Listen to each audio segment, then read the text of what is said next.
On this show, we define the urban planning rule for investing in Singapore property. Also, we highlight 3 areas to consider for property investment. Next, on XTV, with your host, Mark Loon. Good day, I'm Mark Loon. I'm on location in the Chinese garden of the beautiful Jurong Lake District. The SRX urban planning rule for investing states that by reviewing public documents, property investors and their advisors can identify areas that are up and coming and worthy of consideration for investment in Singapore property. For example, smart investors and property buyers study the URA master plan with great interest. The master plan's organized into 5 regions: East, Central, West, North, and Northeast. For each region, you can drill down into a number of planning areas. Today we will explore property investment opportunities in 3 planning areas: Jurong East, Queenstown, and Sengkang planning area. In his National Day rally speech, Prime Minister Lee Hsien Loong highlighted exciting developments in the Jurong Lake District, including the expansion of the Chinese and Japanese gardens and a possible terminal for a high-speed train. Because of all the development in this planning area, Jurong East has been one of the bright spots during the cooling measures. You can learn more about what makes Jurong East interesting from an investment perspective by watching our report on srx.com.sg/xtv and drilling into the master plan for Jurong East. Each master plan is broken into categories that are critical to urban development. These categories typically include housing, leisure, transport, and economy. So why is Jurong Lake District property outperforming the market? The answer is that residents and investors recognize the potential of this area and are bidding up price of property in spite of the cooling measures. A price increase is how the real estate market says good job to the government, urban planners, commercial developers, and everyone else who's upgrading Jurong and other areas. A second area that's worth considering for investment in Singapore's property is the Queenstown planning area.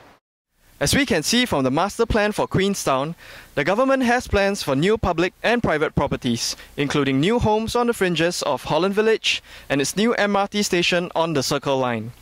Also, the master plan's touting Lucasfilm's Sandcrawler at Fusionopolis and the relocation of MediaCorp to Mediapolis as examples of exciting new developments in the Queenstown planning area. Perhaps the most important development in Queenstown is what's happening to the Pasir Panjang port, which is right behind where I'm standing. The port behind me is set to relocate to Tuas after its lease expires in 2027. That's a long way off, but for investors, it's not too early to look for investment opportunities that will benefit from the long-term transformation of the port area into home, office, malls and other amenities. If the transformation of the port area is successful, it'll lift the value of Queenstown and its neighbours, Jurong East, Clementi and Bukit Merah.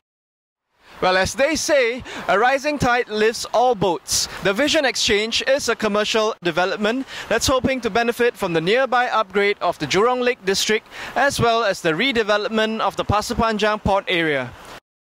For more on how the Vision Exchange hopes to benefit from the development of its surroundings, we turn to Angela Toh. Hi Alan. Hi, so why does a commercial development such as the Vision Exchange make Jurong Lake District a good place to invest? One of the biggest commercial development that ever built by Singapore itself, the biggest regional centre consists 360 hectares called Jurong Lake District. And Vision Exchange itself is part of that success story in which the government is going to be promoting. Number one, you look at it that way, the government itself has moved some of their offices, the ministry, to Jurong East itself.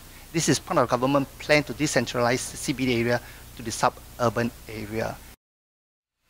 A third area that the SRX urban planning ruling suggests is worth investigating is the Sengkang planning area. Sengkang is located to the south of Seletar and Punggol planning area in the northeast region.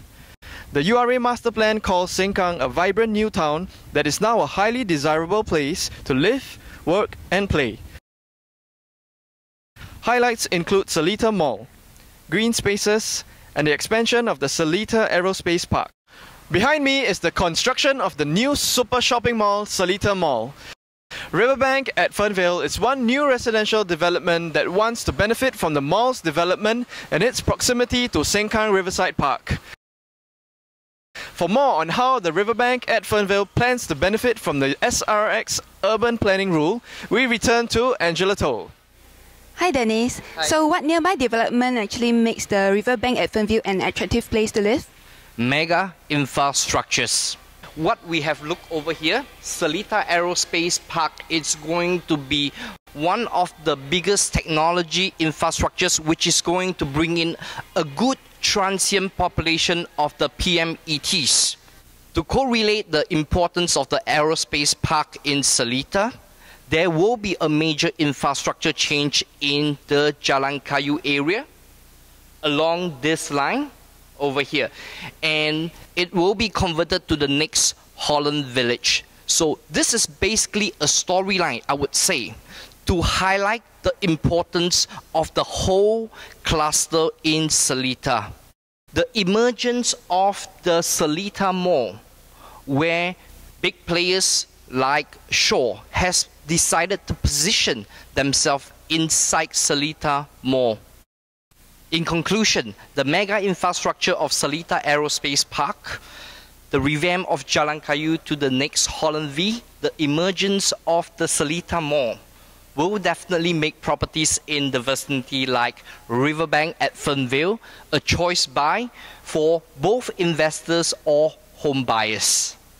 In summary, we have identified 3 areas worth investigating for the purposes of investing in Singapore property. Area 1, Jurong Park District. Area 2, Pasir Panjang Port. Area 3, Sengkang. One word of caution about the SRX Urban Planning Rule. It is no secret to knowledgeable investors. The professionals are already scouring through the relevant data and documents and making their moves. As such, if you don't do your research and get into the game early, you may find yourself being priced out of the market. When you're investing in Singapore, there are several other SRX rules that you have to consider. We will cover them in future XTV episodes. Finally, this XTV program does not constitute investment advice. We are merely highlighting the rules and processes for gathering information on potential investments. We strongly recommend that you seek advice from trusted real estate professionals and lawyers before committing to a property investment. So for all of us at XTV, thank you for watching. Please join us for the XTV HDB report next week, and don't forget to subscribe to XTV so you can get updates on the latest episodes. This is Mark Loon reporting for the Singapore Real Estate Exchange and XTV. Have a good day.